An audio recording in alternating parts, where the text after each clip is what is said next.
Hola, muy buenas noches a todas las personas que se están conectando para un viernes más del programa Deporte y Género.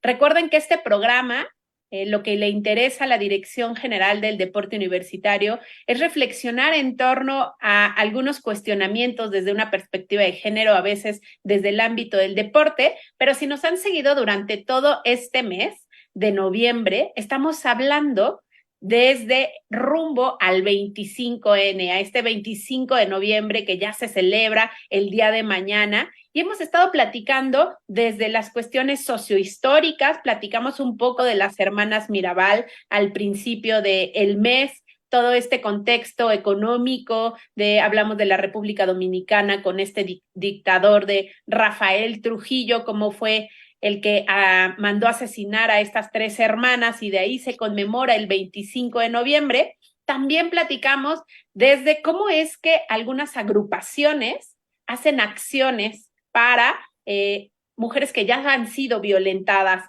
¿no? Cómo desde redes de apoyo puede generar un alcance mayor desde la empatía. Y pues seguimos con esto. También es importante agradecerles a las personas que estuvieron ayer en el Cine Debate, que vimos la película Nudo Mixteco, en torno al marco del 25N, haciendo una reflexión desde el cine, y esperemos que en 2024 sigamos con esto de los Cine Debates.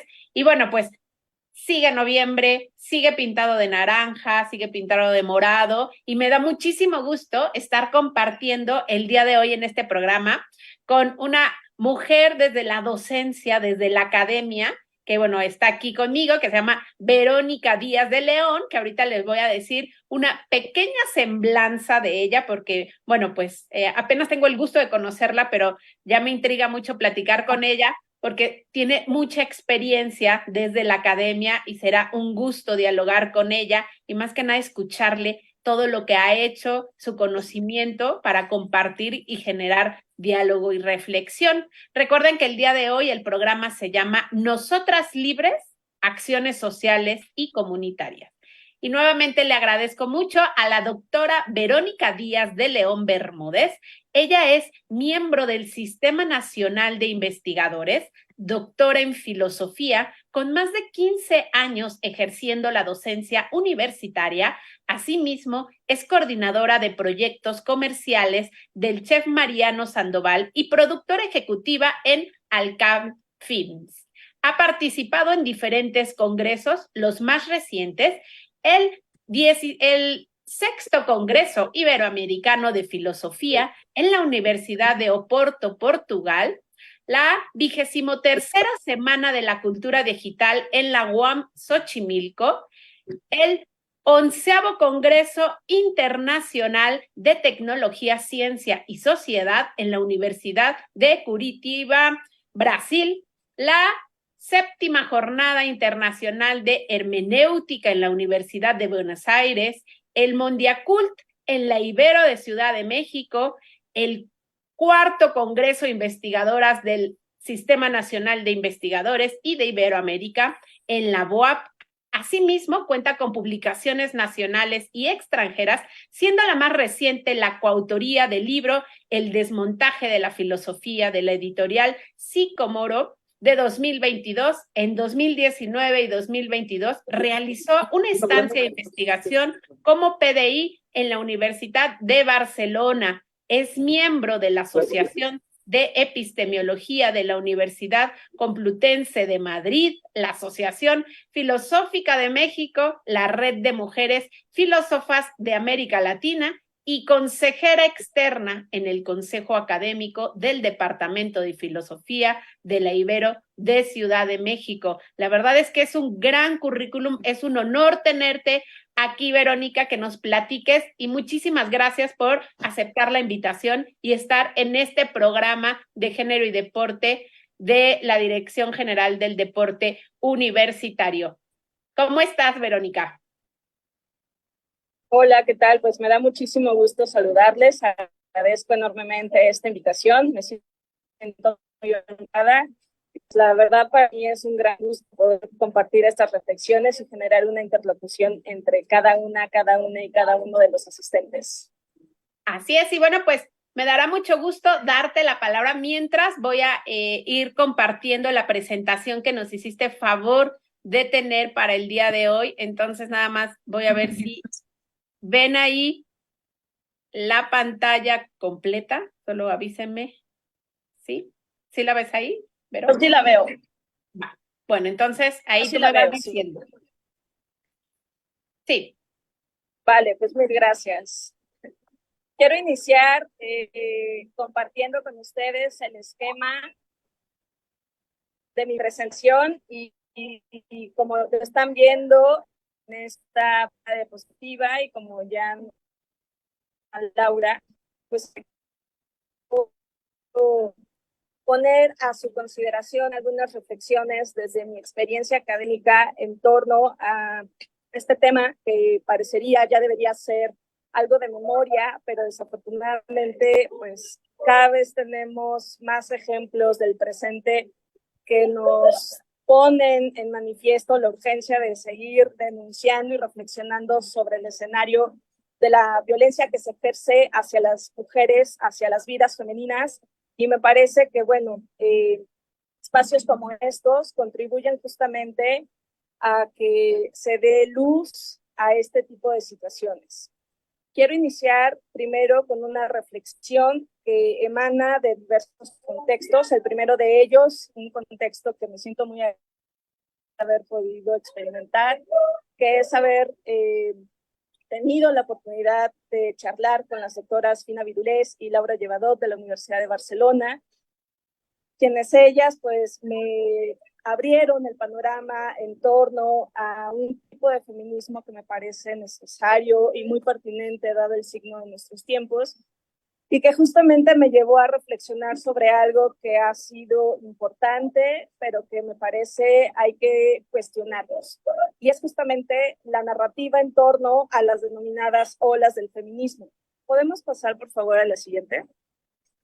¿Por qué considero, dentro del marco de la invitación, importante de reflexionar sobre las olas del feminismo? Porque efectivamente esta mirada de retrovisor que se hace en torno al feminismo, ubicado principalmente entre los siglos XVII y XVIII, pues en efecto es una lucha que históricamente debemos reconocer, porque ahí tenemos pues referentes como las que ustedes están viendo en pantalla, mujeres brillantísimas, valientes, y que dieron aportaciones fundamentales para reconocer los derechos y las inteligencias de las vidas femeninas. Y efectivamente, pues este primer momento, llamada la primera ola del feminismo, pues abre justamente el panorama para saber que, en efecto, dentro del contexto de la Revolución Francesa y la Ilustración, no solamente los hombres pensaban, aunque parece una obviedad, resulta que también las mujeres ejercemos el pensamiento y la crítica, y particularmente esta triada de mujeres inteligentes y brillantes, pues son un ejemplo clarísimo de ello. Después tenemos otro momento dentro de la narrativa de las olas del feminismo, donde justamente se habla de un momento. Podemos pasar a la siguiente, por favor. Claro. Donde ya saltamos considerablemente dentro de la cronología de esta narrativa a la mitad del siglo XX. Y ahí, por ejemplo, como ustedes lo están viendo en pantalla, pues la referencia muy habitual es justamente al pensamiento de Simone de Beauvoir, por ejemplo, ¿no?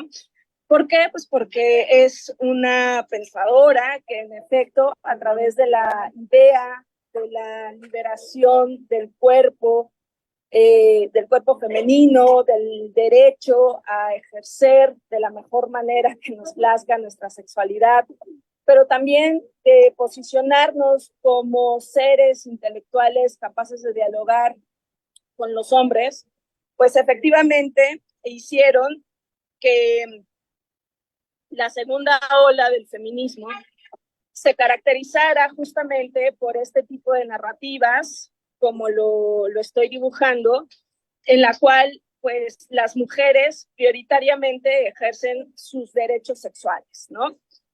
Esto es importante porque, de nueva cuenta, dentro de todas las maneras bajo las cuales el patriarcado ha pretendido minimizar, controlar, dominar a las vidas femeninas, pues la parte del cuerpo, la parte de la reproducción ha sido una de sus estrategias más efectivas. Y entonces el pensamiento de Simone de Beauvoir justamente hace un llamado muy necesario y muy iluminador sobre el derecho que tenemos las mujeres de ejercer la sexualidad, no solo, es más, a veces incluso excluyendo fines reproductivos. Y en este tenor, precisamente, el pensamiento de la segunda ola del feminismo, pues es muy importante y relevante. ¿Cuál hasta ahora es la característica de estos dos momentos de en torno al feminismo? Pues que si identificamos a las protagonistas, y aquí es el señalamiento, no es hacia ellas, sino hacia una narrativa académica, prácticamente parecería que solo un tipo de mujeres son capaces de ser reconocidas para tener una voz crítica. Si volvemos a la diapositiva anterior y tomamos en cuenta ahora la imagen de Simone de Beauvoir, curiosamente estamos hablando, gracias, de mujeres blancas, de mujeres con una educación fuera de lo habitual, del resto de las vidas femeninas, y estamos hablando también de mujeres o europeas o anglosajonas, ¿no? Entonces, ya a mí, con este par de momentos dentro del feminismo, dentro de la narrativa de las olas del feminismo, empiezan a surgir, digamos, inquietudes, ¿no? Insisto, mi perspectiva crítica que se empieza a tejer acá no es hacia la labor impresionante que cada una de estas mujeres llevaron a cabo, sino más bien por qué académica e institucionalmente solo se hace la referencia a este tipo de mujeres. Yo entiendo que necesitamos paradigmas, que necesitamos referentes contundentes, pero resulta, voy a dejarlo como una curiosidad, ¿no? Resulta curioso que sea un perfil con estas características pues tan occidentalizadas, ¿no? Entonces, cuando empiezo a estudiar, repito, la narrativa de las olas del feminismo, me empieza a llamar mucho la atención que académicamente se deposite tanto la atención a cierto tipo de mujeres. ¿Podemos avanzar, por favor, a la diapositiva donde dice la tercera ola? Muchísimas gracias. Sigue la cronología, ¿no? Dentro de las olas del feminismo, donde llegamos a la denominada tercera ola. Y aquí el panorama, pues creo que empieza a corresponder más con el signo de los tiempos, porque justamente se empieza a tener una perspectiva mucho más amplia. Ya no solamente estamos hablando de mujeres europeas, anglosajonas o caucásicas. Ya evidentemente la tercera ola del feminismo, que parte justamente a finales del siglo XX y se empieza también a desarrollar en el siglo XXI, pues nos pone de manifiesto los denominados estudios y perspectivas de género, donde ya no estamos hablando solamente del reconocimiento de las mujeres, sino que se empieza a hacer un matiz fundamental o una inclusión fundamental de que ahora también tenemos que hablar de las vidas femeninas. ¿Y por qué hago este énfasis de hablar de mujeres y vidas femeninas? Porque tenemos en claro justamente que no solamente la condición de la mujer debe ser reducida a una condición de la genitalidad. Y por eso, por ejemplo, los trabajos de Judith Butler son tan importantes en este escenario. Recordemos un poco cuál es el referente teórico importantísimo que nos ofrece Judith Butler. Para Butler, la cuestión del género es una cuestión cultural, es una cuestión social.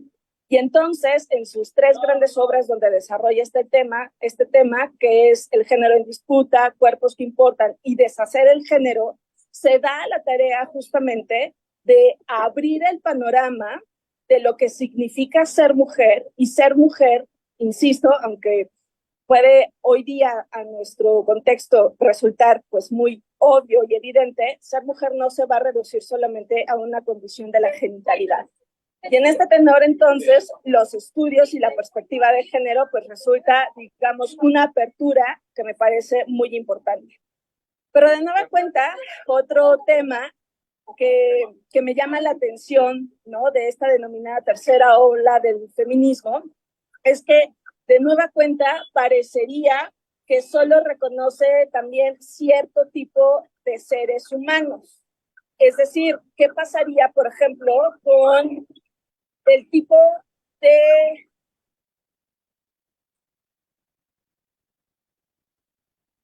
La virtualidad tiene muchas ventajas, pero también los escenarios virtuales nos recuerdan el contexto a veces salvaje de vivir en una ciudad. Mil disculpas por esa interrupción. Retomo la idea.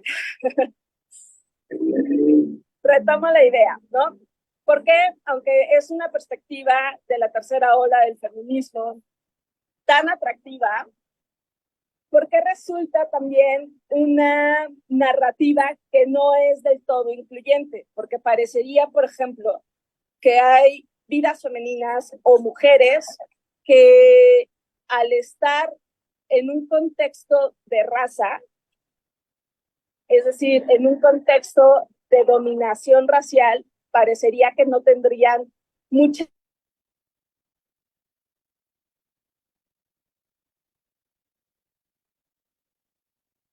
Ay, Vero, ahí creo que se me pasmó, Vero. Se pueden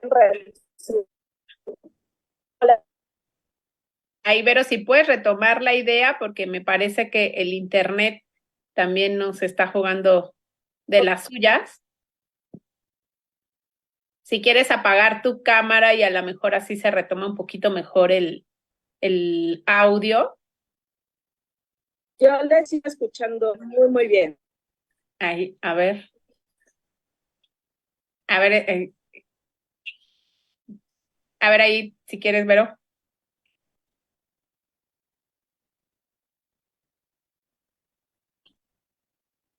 Yo no te escucho, no sé, ahí. Hola, yo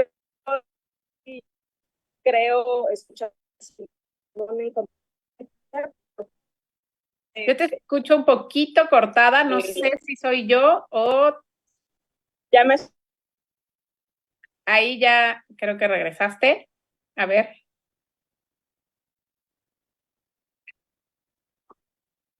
A ver, Vero. Yo te sigo escuchando cortada, Pues, no sé si soy yo. A ver, por lo que escucho, me parece que... ahí sí te estoy escuchando ya.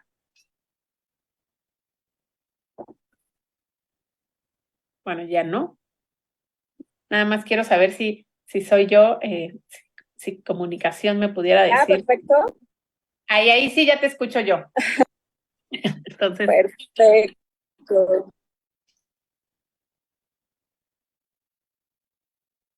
bueno, ya no te vuelvo a Porque puedo escuchar. probar con otra red. Ya no te vuelvo a escuchar, ya regresé un poquito. Bueno, ya te escucho otra vez. Pero bueno, es parte, ¿no? De esto. A ver, ahí tú me escuchas bien. Yo no te escucho bien. Yo no he dejado de escucharte. Nunca. Ahí ya te escucho mejor yo. Ok. Ahí está, ya está. A ver. Ok. ¿Continúo entonces? Sí, claro que sí. Discúlpame. No, no te apures. Bueno, creo que la falla empezó cuando estaba hablando de los trabajos de Judith Butler. Uh-huh. Justo de los 3 libros, de los grandes libros. Perfecto. Bueno, pues retomo. Los vuelvo a citar, ¿no? El primero de ellos es El género en disputa. Después tenemos Cuerpos que importan. Y el gran cierre de...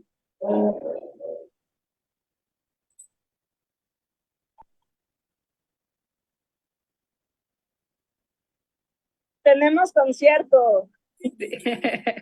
No te preocupes, es parte también de estar en comunidad. Y ahí justo tiene que ver con esto de las mujeres libres, pues estamos en la zona pública, está bien.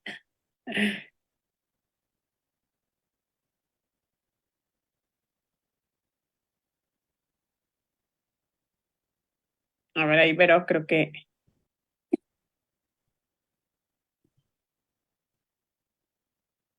a ver, te escuchamos.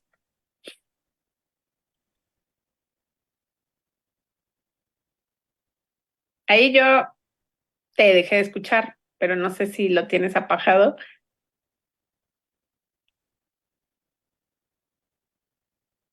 Ahí, pero no sé si tú me escuchas. Bueno, pues son parte de estas no control de parte de nosotras. Pero bueno, como están viendo, estamos platicando en torno a las tres olas del feminismo. La doctora Verónica nos está haciendo un recuento sobre lo que ha pasado en la primera ola que tiene que ver con el inicio a la educación por parte de las mujeres, las sufragistas, ¿no? Este derecho al voto, después la segunda ola que tiene que ver con que nos contaba no solo un tipo de mujer, y bueno, la tercera ola que es en la que estamos, ahí Vero, no sé si ya nos estás escuchando, creo que tienes ahí apagado el micro, para que sigamos con la tercera ola en donde nos hablabas ya de los estudios y las perspectivas desde el género. Entonces, ahí a ver si te podemos escuchar.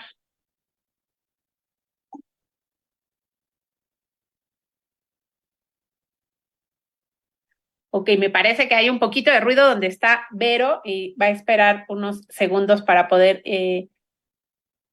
poner el micrófono, pero bueno, haciendo un recuento de lo que nos está platicando Vero, les reitero estas tres olas. Ella trabaja desde la academia, es docente. Ahorita terminando estas tres olas, igual me gustaría preguntarle a Vero, ella qué piensa de la necesidad de hablar de este contexto social y cultural en diferentes licenciaturas, ¿no? O sea, a lo mejor alguien desde la arquitectura, hablar de estas tres olas y cómo funcionaría. Ya regresó aquí Vero, entonces retomemos lo de Judith Butler, que seguramente la gente dice, bueno, ¿y cuáles son estos libros?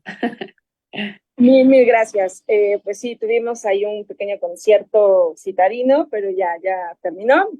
Les estaba diciendo que, pues bueno, eh, la referencia importantísima en la academia es el pensamiento de Judith Butler, tres libros fundamentales: El género en disputa, Cuerpos que importan y Deshacer el género, ¿no?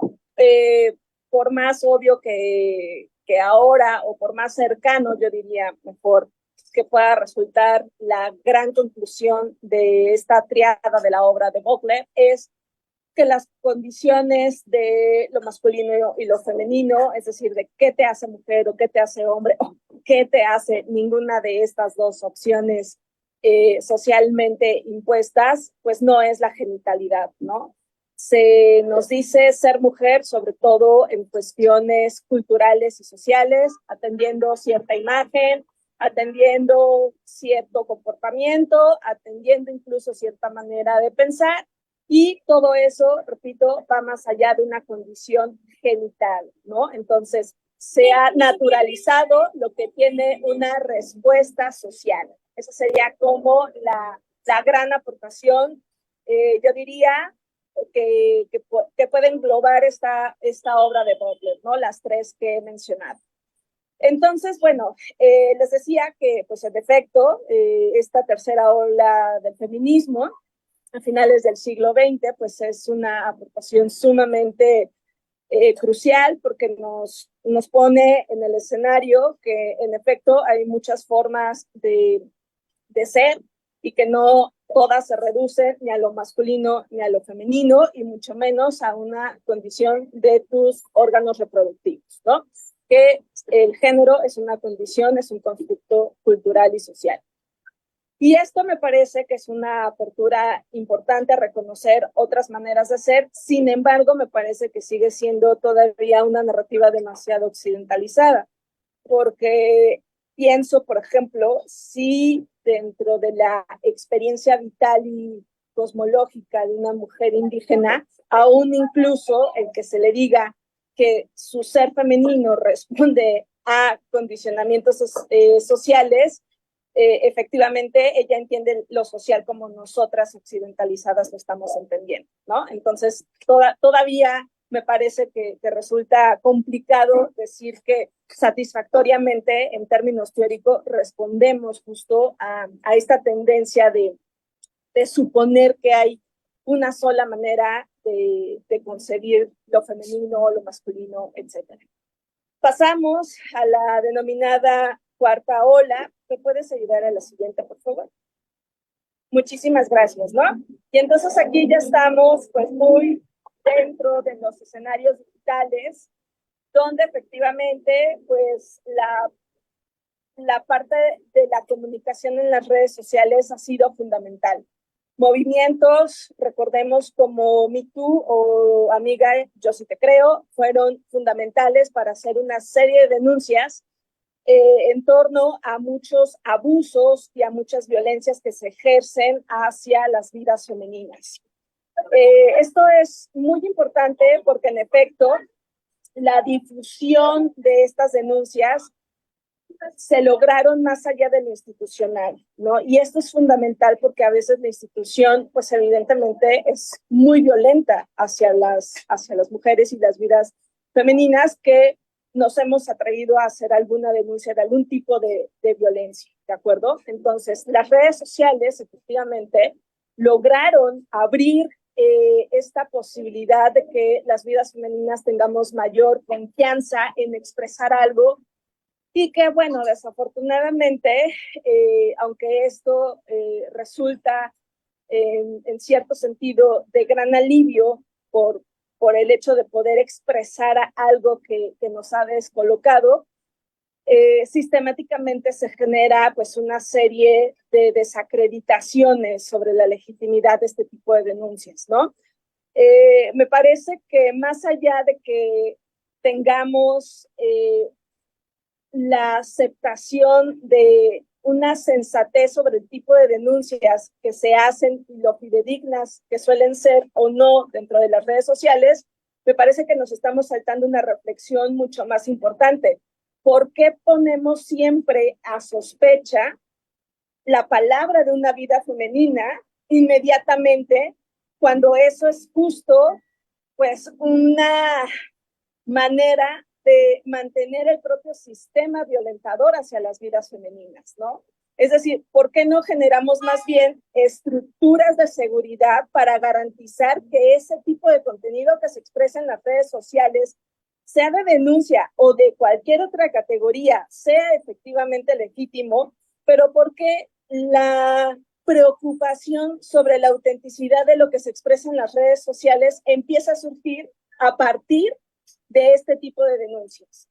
A mí me parece que antes o incluso después de un movimiento como el Me Too, socialmente no estábamos tan preocupadas ni preocupados sobre cuánta verdad hay en lo que se publica en las redes sociales, pero resulta muy interesante que la mayoría de expresiones de preocupación sobre la legitimidad del contenido de una denuncia en una red social, es decir, una vida femenina que denuncia a un hombre violentador, entonces sí aparecen un montón de sensores que dicen hay que tener cuidado porque esto puede ser falso, ¿no? Pero tal vez no era falso o no era tan inmediatamente puesto en sospecha. Por ejemplo, cuando estábamos en pleno confinamiento, si había delfines en los canales de Venecia, ¿no? O sea, nos parecía muy cómico, menos improbable. Pero si una mujer hace una denuncia hacia un hombre violentador, automáticamente salen un montón de personas, lo voy a decir absolutamente irónico, muy, muy preocupadas sobre la veracidad de ese tipo de contenido en las redes sociales, ¿no?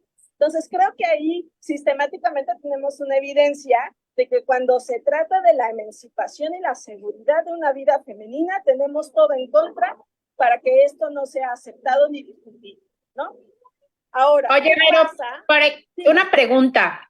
Ahorita que has estado hablando y llegando a esta cuarta ola, haciendo un recuento, pues en la primera ola, ¿no? Hablábamos un poco, pues, de esto del derecho a la educación, el sufragismo, tal. La segunda, lo de los cuerpos de Simone de Beauvoir.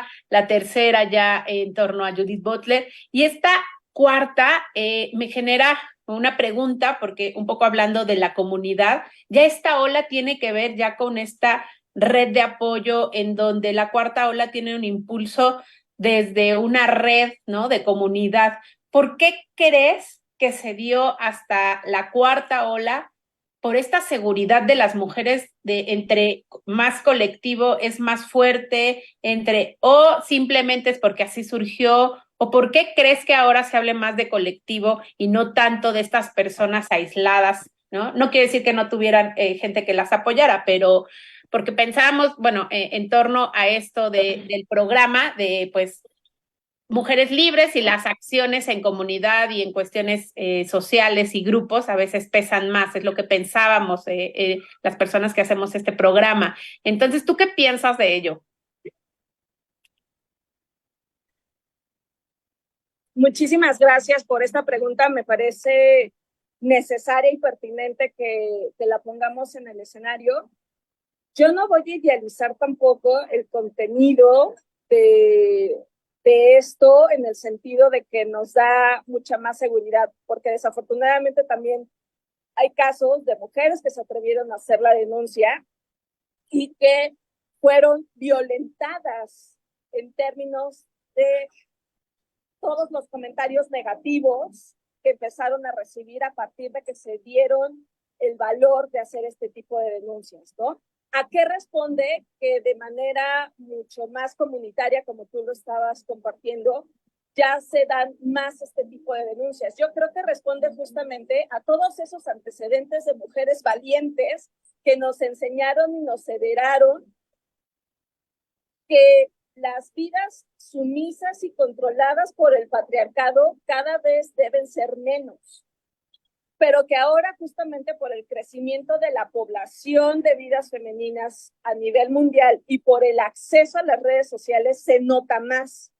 Pero esto yo lo veo en correspondencia a lo que se hizo muchas décadas atrás, ¿no? Desde nuestras madres, nuestras tías, nuestras abuelas, que desde una perspectiva muy sutil o a veces muy clara nos decían, estudia, no te dejes, no está bien que un hombre haga ciertas cosas, ¿no? Entonces, desde ahí yo creo empieza justamente a generarse este panorama, que repito, ya con la manera tan grande que tiene los medios digitales de difundir un contenido, pues evidentemente se hace más notorio. Pero esto no es generación espontánea. Esto responde justamente también a todas esas mujeres que nos han educado en mayor o menor sentido a decirnos, mira, yo pasé por algo que definitivamente no quiero para ti, ¿no? Y puede ser desde en términos de violencia psicológica, desde violencia física, desde violencia económica, desde muchas aristas, y que ahora justamente por la gran difusión que se da con las redes sociales lo notamos más, ¿no? Pero yo no lo atribuía, yo no sería capaz de atribuirlo justo a la difusión de contenido que se hace a nivel mundial a través de las redes sociales, sino más bien a todo ese trabajo de décadas de mujeres que en mayor o menor medida nos dijeron, basta con este tipo de violencias. Claro, y que aparte también ahorita que te escucho, pues nos abren camino, ¿no? A lo mejor hace 40 años, pues nosotras no estaríamos ahorita en un programa de una institución hablando sobre el feminismo, hablando sobre el 25N cuando ni siquiera teníamos derecho a leer, ¿no? O ir a la escuela. Entonces también eso nos abre y también pues por esa historia de las mujeres, pues hemos estado abriendo camino y también es que se abren estas campañas de amiga, yo te creo, ¿no? Sí, sí. Exactamente, exactamente, ¿no? Entonces, yo creo que debemos ser muy justas en términos de memoria y reconocer a todas nuestras abuelas, bisabuelas que no tuvieron este acceso ni a la educación, ni a los medios de comunicación tradicionales ni digitales como ahora nosotras tenemos, pero que, insisto, desde la cercanía de cómo nos arroparon y desde la manera en cómo, pues evidentemente ellas se daban cuenta de que había cosas que no tenían que seguir sucediendo en nuestras vidas, nos sembraron un montón de valor para que ahora tengamos justamente estos escenarios que tú resaltas. Sí, sí. ¿Le cambio a esta? Sí. Sí, perfecto. Bueno, ¿y por qué estoy haciendo toda esta narrativa? Repito, porque me parece que aunque las olas del feminismo tienen una aportación fundamental para históricamente situarnos de cómo han sido, digamos, en términos cruciales, ciertos momentos de la historia en torno a el valor, la inteligencia y los retos de las vidas femeninas, pues creo que es momento, ¿no?, de cuestionar, o incluso tal vez, me atrevo a decirlo, a abandonar esa narrativa.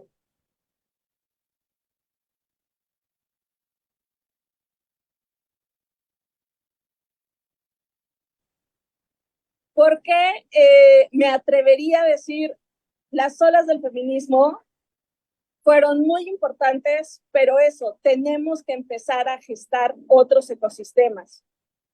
Porque si lo vemos por completo, las olas del feminismo creo que coinciden con una historia androcéntrica. ¿Por qué?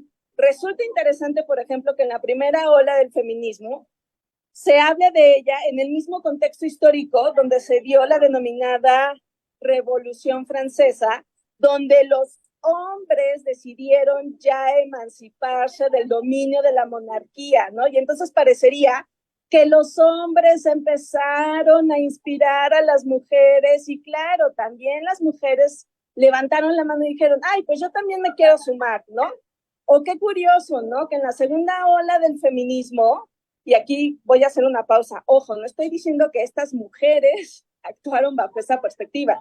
Lo que estoy criticando de la narrativa de las olas del feminismo, desde una óptica de una academia rígida y androcéntrica, es que parecería que estas olas se vieron inspiradas, ¿no?, por movimientos protagonizados por hombres y entonces dijeron, sí, también es nuestro momento. Como si voluntariamente no tuviéramos la capacidad de análisis para emanciparnos por nosotras mismas, ¿no? Entonces, creo que es momento de trasladar la narrativa de lo que ha significado a lo largo de la historia el feminismo y particularmente enunciarlo desde la pluralidad. Hoy día hay un montón de maneras de ser feminista, no es solamente una. Entonces, creo que la narrativa de las olas del feminismo no nos dan la capacidad para reconocer toda la diversidad, tanto en el presente como en la historia, de lo que ha significado ser mujer, ¿no? Ser mujer, por ejemplo, en la segunda ola del feminismo parecería que era solamente ser mujer o europea o anglosajona con una educación muy fuera de lo habitual, ¿no? ¿Y qué pasa con el resto de las mujeres, ¿no? ¿Qué pasa con, por ejemplo, qué pasaría con mi abuela, que cronológicamente estaría, ¿no?, en esas fechas? Pues claro que no tendría capacidad de reconocerse con esa narrativa. Pero si yo les contara la vida de mi abuela, seguramente sería un referente fundamental de un feminismo que no se reduce a esa segunda ola, ¿de acuerdo? Entonces, es ahí mi manera de decir, pensemos en otra manera de contar la historia de los feminismos. Porque, por ejemplo, lo pongo ahí en la pantalla, ¿qué pasaría con mujeres como, por ejemplo, Hildegarda Bolbrigen o como, por ejemplo, Sor Juana Inés de la Cruz, que es justamente pues, uno de nuestros mayores referentes y que cronológicamente no se ubica ni en la primera ola del feminismo, ni tampoco Hildegarda Bolbrigen, ¿no? O sea, ¿qué pasó con todas esas mujeres que antes, ¿no?, del siglo XVII pensaron y defendieron sus derechos? ¿Les estaremos ignorando? ¿Seremos injustas con ellas? Creo que por eso hay que ampliar la perspectiva y me parece que la forma en la cual está estructurada las olas del feminismo ya no da cabida. Tengo otro ejemplo para tratar de sustentar mi argumento. ¿Podemos pasar a la siguiente? El caso de Berta Cázares, ¿no? Ella fue una mujer muy valiente, tanto que le costó la vida defender justamente a su comunidad de pues una serie de abusos sobre empresas transnacionales que tienen pues este derecho, no sé de dónde, de suponer que pueden apropiarse de los recursos naturales, ¿no?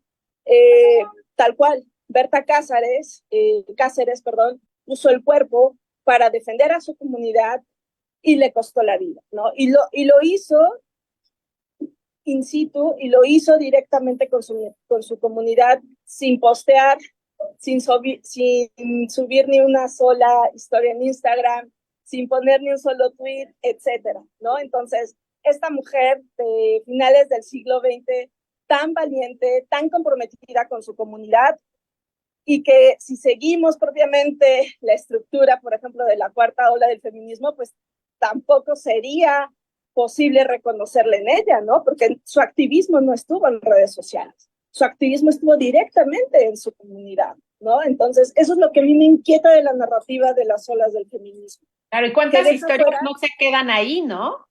O sea, exacto, en comunidades indígenas que no hay alcance, ¿no? Para hacer un estudio de caso o para algo que como bien mencionas, o sea, ahorita que te escuchaba de tu abuela, ¿cuántas abuelas no hay así, ¿no? Que impulsan a sus nietas para a lo mejor atreverse a entrar a la academia, pero por ese impulso de la feminidad en casa, no forzosamente de la feminidad de una narrativa académica que lees y citas, ¿no? Que a veces tiene mayor, ¿no?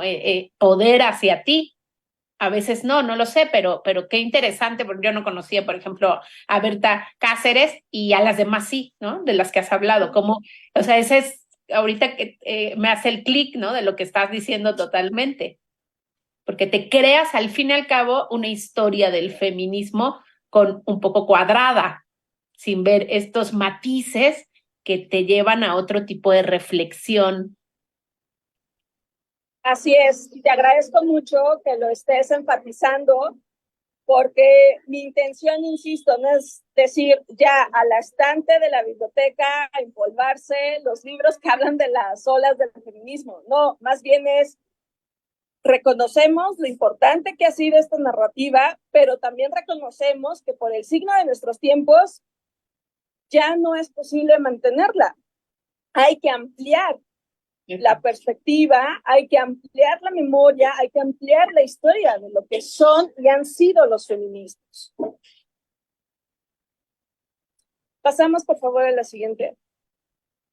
Y entonces, bueno, ¿no? Aquí sí me voy a dar la licencia de leer tal cual esa diapositiva. Tal vez es buena hora para salir de este mar y adentrarnos en otros ecosistemas plurales, diversos, vibrantes, justo como las mujeres de antes y de hoy que están combatiendo a quienes pretenden controlar y vejar las vidas femeninas. Esa es, digamos, mi primera intención con esta charla, ¿no?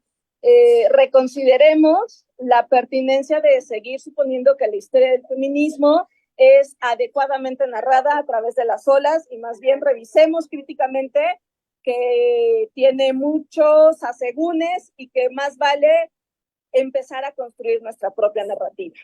Y entonces, el segundo momento de mi presentación tiene que ver justo con el propósito, según entendí, de por qué estoy acá, ¿no? Académicamente, desde mi experiencia, pues cómo podemos generar comunidad, cómo podemos generar espacios seguros y que vayan cada vez más disminuyendo las diferentes violencias que se ejercen hacia las vidas femeninas. No sé si quieras que atendamos algunas preguntas antes de pasar a ello.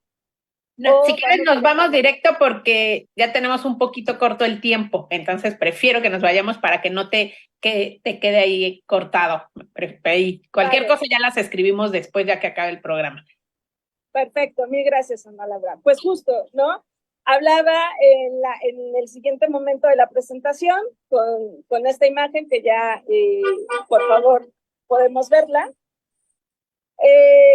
Hay un escenario de mucha injusticia epistémica dentro de la academia hacia las mujeres. ¿Qué quiero decir esto? La manera en cómo nos educan hombres, mujeres, personas no binarias, habitualmente es dentro de las narrativas del eurocentrismo, el capitalismo, el racismo y el androcentrismo. ¿Por qué? Piensa tus clases de literatura. ¿A cuántas mujeres te pusieron a leer. Sí, Yo que estudié filosofía, ni una sola mujer dentro de mi formación, por lo menos en licenciatura. Eurocentrismo totalmente, porque era desde la Grecia antigua hasta llegar a la Europa occidental del siglo XX, lo que iba del siglo XXI, ¿no? Pero nunca, y cuando se hablaba de filosofía fuera de Occidente o fuera de Europa, se manejaba con mucha precaución, ¿no? Se hablaba de pensamiento, se hablaba de sabiduría, ¿no? Pero nunca, digamos, sin tapujos de filosofía, ¿no? En algún momento había narrativas, esto estoy hablando, insisto, desde mi formación, ¿no? Había narrativas de esfuerzos para reconocer la filosofía latinoamericana, ¿no? Pero se quedaba siempre con mucha suspicacia de si efectivamente lo que se hacía fuera de Europa era filosofía o no. Entonces, ese tipo de suspicacias, por decirlo con gentileza, a mí siempre me parecieron de una injusticia brutal. Y más aún si las citamos, si las situamos en los escenarios del reconocimiento de la filosofía y del pensamiento emanado de las vidas femeninas. Yo, por ejemplo, jamás leí a, por ejemplo, mujeres africanas. Nunca.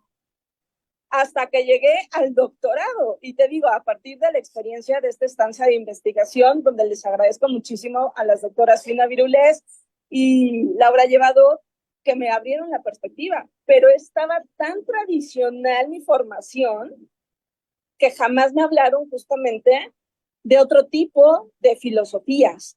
Y muy aunado a lo que estamos diciendo, ¿no? Todo ello depositado pues en una perspectiva androcéntrica. Solo desde la narrativa de los hombres se puede pensar, criticar y hacer filosofía. ¿Qué tenemos que hacer en términos de academia para justamente hablar de una justicia epistémica? A mí me gusta mucho la referencia, la reflexión que hace Marina Garcés. ¿Podemos pasar, por favor, a la siguiente? Marina Garcés, Nueva Ilustración Radical, habla justamente de la importancia de generar comunidad. Si algo ha hecho exitoso el capitalismo es justamente que nos ha instaurado la vivencia del individualismo. Si algo ha hecho exitoso al eurocentrismo es justamente la importancia de la subjetividad.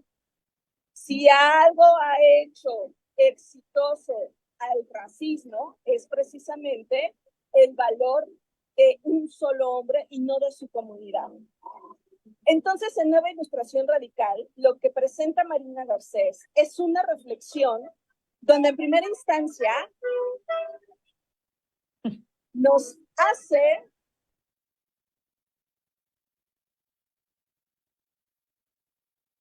ya teníamos un poco de música de fondo antes de...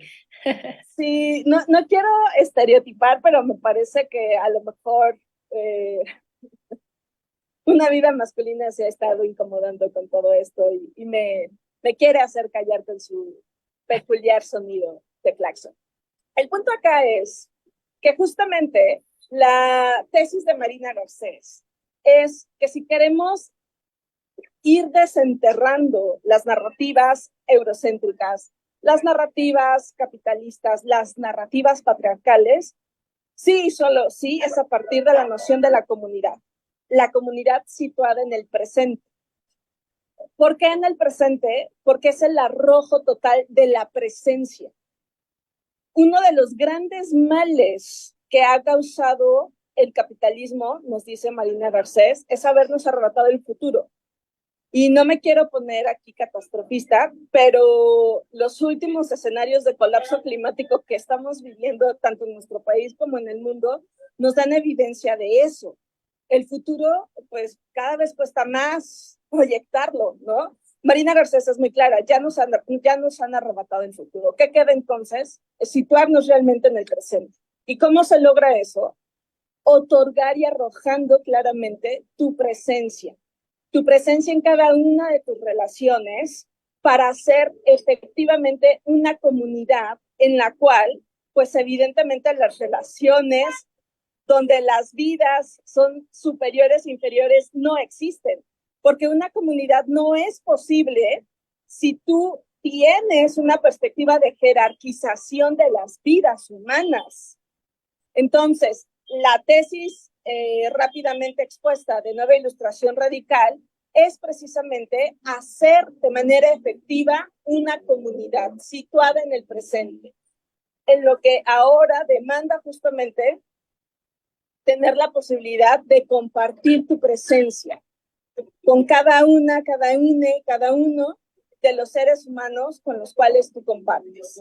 ¿Por qué lo sitúo esto dentro del ámbito académico? Porque desafortunadamente también hay una narrativa voraz dentro de la academia donde se nos exige una productividad en lugar de ser creativas, creativos, donde se nos exige una competencia desleal a veces para aparentemente garantizar cierta prosperidad, pero es simple y llanamente ser un engranaje más de este sistema capitalista del cual he hablado previamente. ¿Por qué? Porque es el énfasis a la individualidad, también incluso desde la academia, que aparentemente se dice crítica de esas tipo de actividades, ¿no? Entonces creo que la perspectiva de reconocer el tipo de violencias que particularmente se ejercen con las mujeres es uno de los primeros pasos para reconocer que si seguimos teniendo este tipo de acciones violentas hacia las vidas femeninas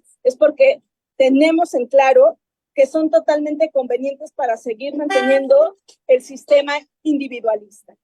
Si queremos una academia realmente legítima, debe ser una academia que rompa justamente con esos individualismos que violentan principal y mayoritariamente a las vidas femeninas. Y creo que, bueno, por ahora sería lo que compartiría a partir de este tipo de diapositivas. Bueno, pues, Vero, la verdad es que ha estado muy interesante todo lo que nos planteas, todo este cuestionamiento que estoy segura que muchas de las personas que nos están viendo están empezando a cuestionarse. Infortunadamente, pues ya se nos terminó el tiempo, se nos fue de volada, pero me gustaría antes de cerrar que les dieras no sé si llamarlo exactamente consejo, pero a lo mejor sí que les plantearas a las personas que te están escuchando y empiezan a leer desde la visión de género, empezando a conocer el feminismo, estas mujeres que apenas están yendo a marchas, ¿no? Que es su primer marcha mañana, que empiezan a generar estas inquietudes en torno a cuestionarse su identidad de género, a cuestionarse algunas cosas de sus propias lecturas, ¿no? Que a lo mejor alguien dice, híjole, yo estoy en la facultad de química y tiene razón, pero yo nunca he leído sobre una mujer desde la química. ¿Qué pudieran empezar a ver desde la academia, ¿no? Para que empecemos a generar también esta comunidad y romper los paradigmas que hemos estado reproduciendo desde estas cuestiones que nos has estado diciendo, ¿no? De el eurocentrismo, el androcentrismo. Entonces, ¿qué les pudieras decir ya para concluir a las personas que te están escuchando? Muchísimas gracias por permitirme pues poder finalizar con una pregunta así. Yo les diría en primera instancia, si es que algo pude aportar con esta charla, es que efectivamente pregunten a sus docentes sobre las mujeres que han estado en la historia de esas carreras, de esos saberes que están estudiando.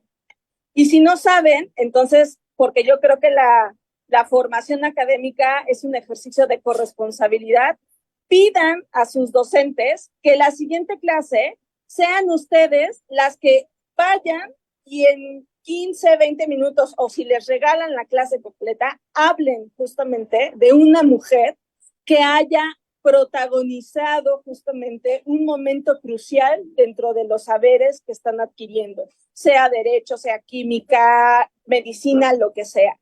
Y te voy a garantizar que va a faltar un semestre completo para hablar de todas esas mujeres inteligentes y brillantes que generar un conocimiento en cada una de las carreras que se están estudiando. Yo les diría eso, ¿no? Llega con tu maestra, con tu maestre, con tu maestro y decir, ¿me puedes decir una mujer que haya sido relevante en esto? Y yo espero que el docente no se lo tome como, digamos, una afrenta.